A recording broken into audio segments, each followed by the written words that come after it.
सांसद राजेशभाई चुडासमानी अध्यक्षतामां दिशा कमिटीनी मेरेथोन बैठक जिल्लामां विविध कल्याणकारी योजनाओनी समीक्षा नागरिकलक्षी प्रश्नोनुं त्वरित निराकरण लाववा अधिकारीओने मार्गदर्शन। गीर सोमनाथ जिल्लाना इणाज खाते सांसद श्री राजेशभाई चुडासमानी अध्यक्षतामां district development coordination and monitoring committee दिशानी बैठक योजाई हती। आ बैठकमां सांसदश्रीए प्रधानमंत्री आवास योजना, स्वच्छ भारत मिशन, मनरेगा, उज्जवला, आरोग्य अने शिक्षण सहितनी योजनाओनी विस्तृत समीक्षा करी हती। अधिकारीओने जणाव्युं के जनहितलक्षी योजनाओ छेवाड़ाना मानवी सुधी पहोंचे ते दिशामां झड़पी अने संकलित कामगीरी जरूरी छे।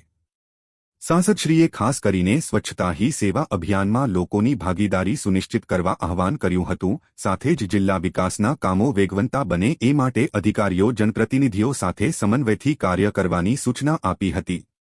आ बैठकमां धारासभ्य श्री भगवानभाई बारड, जिल्ला प्रमुख श्री मंजुलाबेन मोहार, कलेक्टर श्री एन.वी. उपाध्याय सहित जिल्ला स्तરના अधिकारीओ अने विभागीय प्रतिनिधिओ उपस्थित रह्या हता।